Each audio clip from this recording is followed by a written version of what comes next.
Greetings everyone and welcome to Kaiserpunk, a new city builder that combines complex logistics with grand strategy in an alternative 20th century world. Engage in epic battles and boost your economic power to emerge as a new superpower.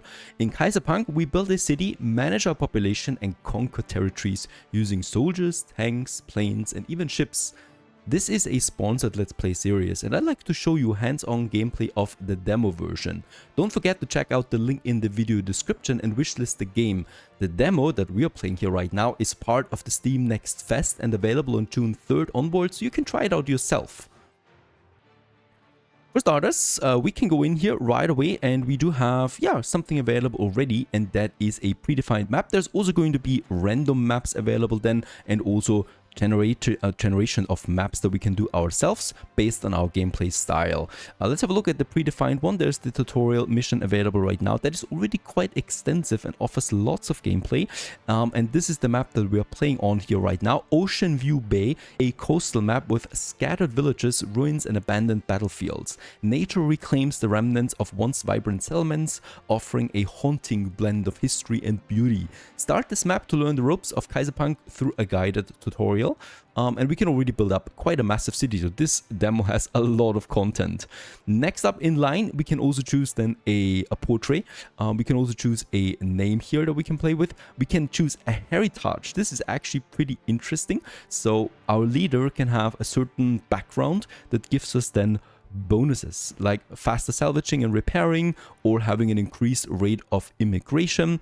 Probably going ahead with this one here right now, faster development, even all the way up to better chances at the battlefield. And with faster immigration actually leads to faster image growth, so I probably would like to go with this. Lots of portraits to choose from here. We're probably not going to be Emily Foster with this portrait here. And yeah, with that we can continue onwards. Also lots of starting settings that we can choose from, so you can really customize the game to your liking, and every playthrough I guess is probably then different as well with all of these, like global disasters, AI aggressiveness that you can have, and also the amount of starting resources you can choose from to really tailor everything to you. Let's get cracking. In the early 20th century, the world was consumed by the flames of an unending conflict. The Great War, which was expected to draw to a close, instead spiraled into an abyss of perpetual warfare. The hopes for peace and restoration shattered as the envoys of the Versailles Peace Treaty were brutally assassinated, plunging the world into further chaos. As the years rolled on, the global stage transformed into a battleground where nations fought relentlessly, their war machines fueled by unquenchable thirst for power and dominance. Monarchies and empires, once pillars of strength, crumbled under the weight of constant warfare and the shifting tides of history.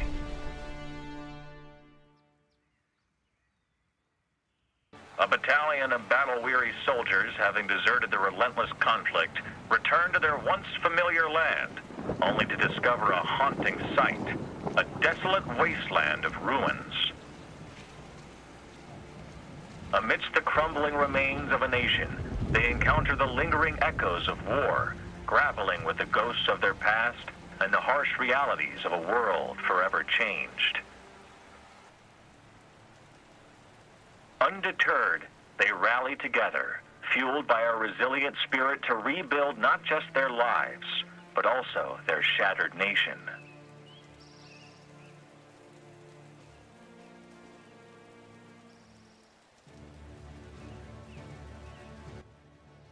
Alrighty, and this is it. Here we start. Some scumbags have dug in, but I think we can take them. They don't really scream experience. We could use the place to rest and recover, maybe even for a season.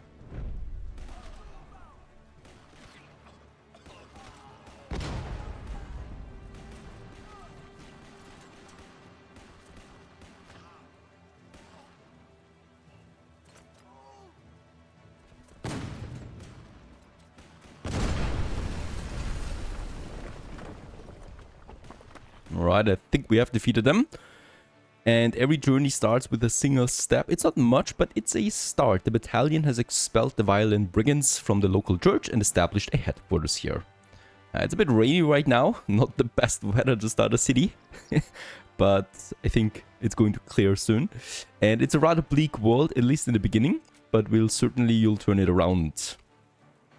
And it's difficult to do something with nothing, but we can use the ruins to our advantage. If we send our boys to clear the rubble, we'll salvage some resources and make some room while we are at it. 2 birds, 1 stone. I suggest we start with the town square that we have right here in the center of it all. That we can start. And yeah, we need to start with salvaging it, right, that we have. Let's just have a look at that. And the weather is also clearing, thank the gods. Bit of sunshine helps the mood.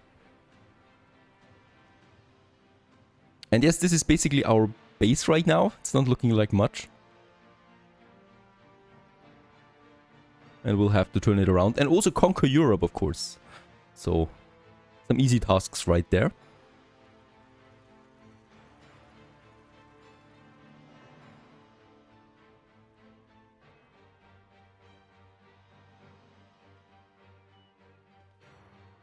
Alright, and we've cleared the village now. Within several weeks, almost half of the ruined village was cleared, yielding a trove of valuable resources and land clear. We got some plywood, bricks, wood, vegetables, and bread. And now we're finally here in the game. So this is where we start, really.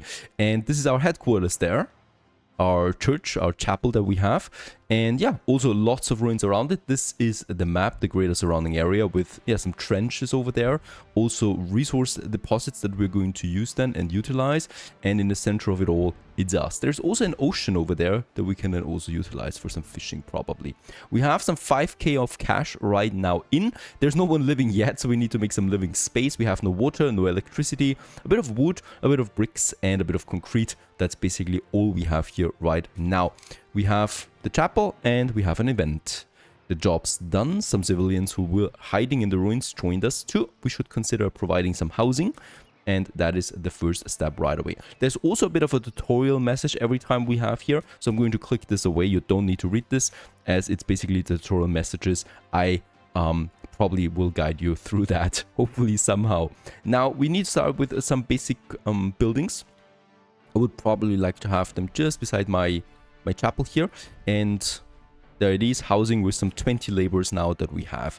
And the first houses have been built, but it keeps them dry and warm, but we need to still connect them with a road network. I'm actually going ahead and I'm going to build me some additional housing right away if the game allows me to. Perfect, because we are going to need a lot of workforce then here, right? And let's connect it too with a proper road. Everything needs to be connected with our headquarters right over here. So this is something to consider. And then we can just place these roads all around this block of my first neighborhood. And my capital may be emerging from war and destruction, but that is no excuse for chaos. A good road network connecting every nook and cranny will ensure the township evolves properly and in order. And now that you have first pioneers living in the capital, it's time for a battalion to step up. And for that we need to prepare the first army, of course, as well. And hell of a start, but we won't be able to feed everyone. So this is Arthur Mitchell, one of my advisors. And yeah, we only have moldy bread and rotten vegetables. We're barely scraping by for food and more refugees appear every day. We have to start producing some food for our small community. It won't last long. The good side is that most of the battalion is from the countryside, so they know how to do this. So let's go ahead. And also, as we progress, as we gain more laborers, and reach certain thresholds, we always reach new points where we unlock new things. That is new buildings, right? Like cotton field. We also unlocked a few more upgrades here that we can use then for our farm, for example. And we also unlocked more resources like cotton here that we need for cloth. All right, let's go ahead and continue with a road all the way here. So this can be kind of like our main road, more or less. And yes, we can have double roads. Always a big plus for me. To have one of these, so that we have a main road kind of like for structuring this town that we, by the way, called, of course, Sleepy Hollow. And this continues onwards. Behind over here, lots of forest area, lots of also green area. So this is a good area to start with the farming, right? That we start with some basic vegetable farms here, like this one, for example, for the first food production. And of course, as always, we will also need to connect it. There's also a resource depot over there, the copper. There's 25,000 copper. We should, of course, take care of this then later. Make sure that we're not building anything on top of it for now. there's the road connection. And Humble Vegetable Farm will become the cornerstone of the future of your entire nation, providing your people with the most basic of foods. It's a good start, but you're not there yet. The goods need to be produced. They must also flow. It is time to set up the lifeblood, and that is, of course, a depot. First, there's a new event. What I like already is the game is really guiding us into all of the mechanics, because trust me, the game is deep. There's a lot of mechanics here. And yeah, we're of course unlocking it step by step. And we should consider what we do with the produce. Just leaving it on the farm isn't a real option. So we need to build a depot. And that depot here, we do need to connect then as well. There's a depot. It has only a certain range around it. Oh, and we also unlocked the manufacturer house, lamps and benches. So the game also comes with a big area of ornaments, quantity of ornaments that we can also use then here already. And let's just see where we should have this one. And as you can see, it doesn't have the best of range, right? So it's probably safe to do it somewhere over here. So we can connect the farm with it, of course, but also the mine here then already. And with that, transportation is starting up. Some 10 laborers will have to work here. So this is already using my pool of workers that we have, right? And they're now going to deliver then the resources over. So it's going to take a bit of time. The vegetable farm also has 10 laborers that it needs, right? So we're down to 60 now out of the total of 80 that we have. We can also speed up the time to increase the yields quickly.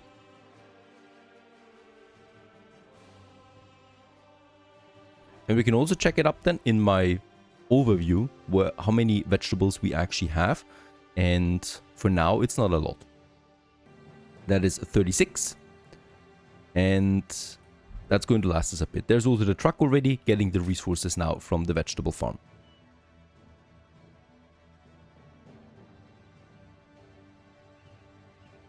Perfect. Next event, Governor. What we've accomplished here in mere weeks is astonishing. Another threshold.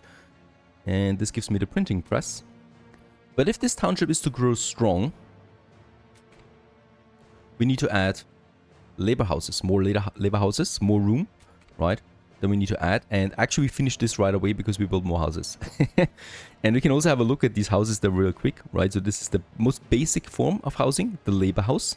And as we can see here, the morale is rather low. We only have the basic needs fulfilled. That is the vegetables. We still have some bread in stock that is going to last us a bit. And we also have luxury demands. Of that, nothing is almost here fulfilled. So it's a bit of clothes. But newspaper, for example, is not fulfilled at all. We also will need to work then on some morale here for these guys. A bit of taxes coming in, right? So the income is 160, my expenses is at 61. Also very nice to see all of this here with a mouse over. And we need to make sure, of course, that we always stay profitable there as well. And salvaging for materials can only get us so far. We cannot rely on scavenge parties to stumble on construction materials. We must produce these on our own. I suggest setting up the production of plywood. And with this, we also unlocked the next buildings here right away. And that is the plywood production. For this, once again, let's actually stay a bit outside here. And we do have, for the plywood, we need to set up a forester. So this is a tree area. So we are not using the trees that we see on the map, right? We need to rather have a designated area where those trees are growing them. And yeah, I'm probably going to have a couple of them down the road. So let's start with one here then somewhere. Let's keep a bit of a space there to the mine. And this also needs then a lumber yard, right? So a place where we can then also use this. And I'm probably going to plant it right in front of it, where we're processing then the lumber that comes out of this. There you go. And self-sustained production of plywood. And for this, very important, because with that, we can now continue with more buildings.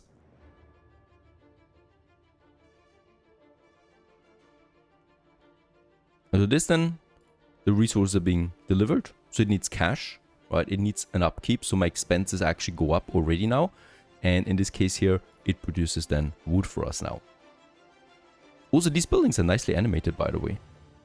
Right, so every production we can also see hands-on.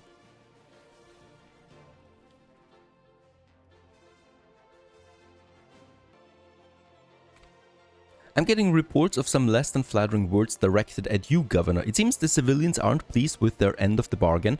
It's somewhat understandable since we're basically asking them to live off vegetables alone and not much else. We might have to look into producing at least somewhat bread supplements.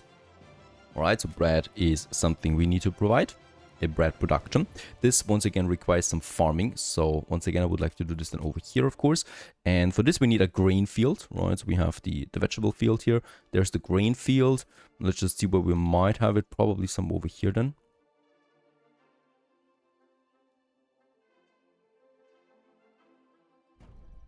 Because it also needs then a flour mill that we need to provide, right? And a bakery. Let's squeeze it in all in these blocks here. And then we just need to make that road connection. And with that, the grain comes to the flour mill and then to the bakery and then to the depot. And the laborers seem pleased that you have heard them and responded, which is of course great. Though I have my doubts that we'll have similar luck with some other groups that might wander into our little town. That is immigration then, of course, because we need to continue to grow. That's going to add then a whole new bunch of problems. Alright, lookouts are reporting that a large group is on the way here, probably buddies of the previous inhabitants. And send someone to negotiate, but keep an armed detail on the ready if things go sideways.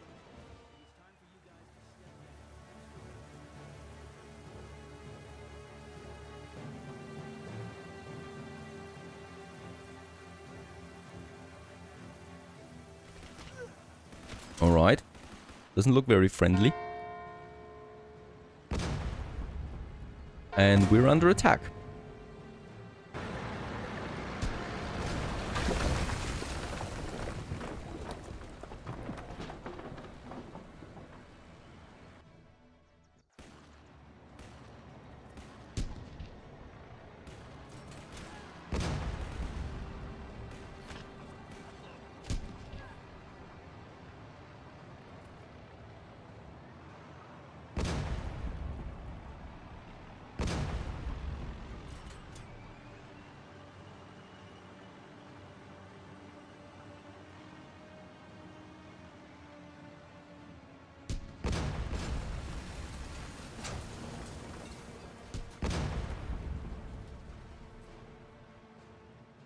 I was kind of like expecting this bridge to go down, and with a violent clash followed by the downing of the river bridge, the brigands have shown their intentions. They are less than pleased with you taking over a territory they deemed theirs and will stop nothing to take it back.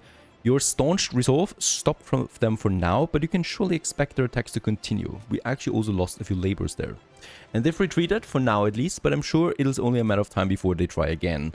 Our guys can't follow them because of the bridge, which gives that scum more time to recover. Whatever may be, without some proper security, we're sitting ducks. So we do need to have, yeah, an army. But for an army we need weapons, and those weapons we need to prepare as well. Check out nearby ruined factory and salvage these. Also have a workforce problem, so I'm going to need a few more houses again. And the labor, we also have the manufacturing house now that unlocks then the manufacturing tier that we have. Let's have a few more laborers for now. Probably here. Right. Also 2 more here. Increasing that. And then we have the manufacturing houses. Let's have them on the other side of the road. Let's start with 1 at least for now. Well, let's make 2. Looking a bit more beautiful. These guys. And they also have a whole different set of needs, right? So they have the vegetables, but they also want fish, meat, and water. And on top of that, newspaper, gramophones, and ale. Yeah, it's a lot of stuff they require. The laborers are much easier to please, but of course, they can't do as complex tasks as the manufacturers. There's also cars now roaming my town. Lovely. So lots of details, really, that you can discover here. And yeah, we need to scout a nearby factory that's over here. Let's have a look inside. And as you well know, Governor, training and keeping a standing army takes a lot of resources. Thankfully, I have a solution. There's a factory in the region. It's in ruins, but I'm certain we'll find lots of what we need there. Sounds good?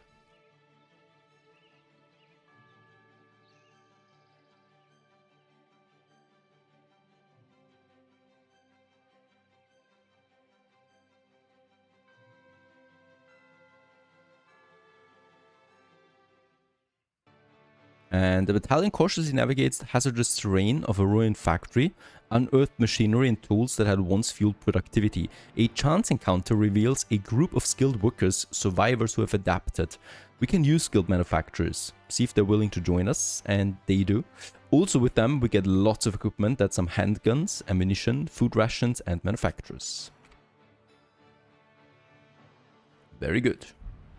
That's the first chance to expand. And yeah, with expansion, with weapon production and our first soldiers that we can send out to the world map, we continue onwards then in the next episode of Kaiserpunk, the demo. And if you're interested in this game, don't forget to check out the link in the video description to wishlist it as well, as it is coming out pretty soon. Stay tuned.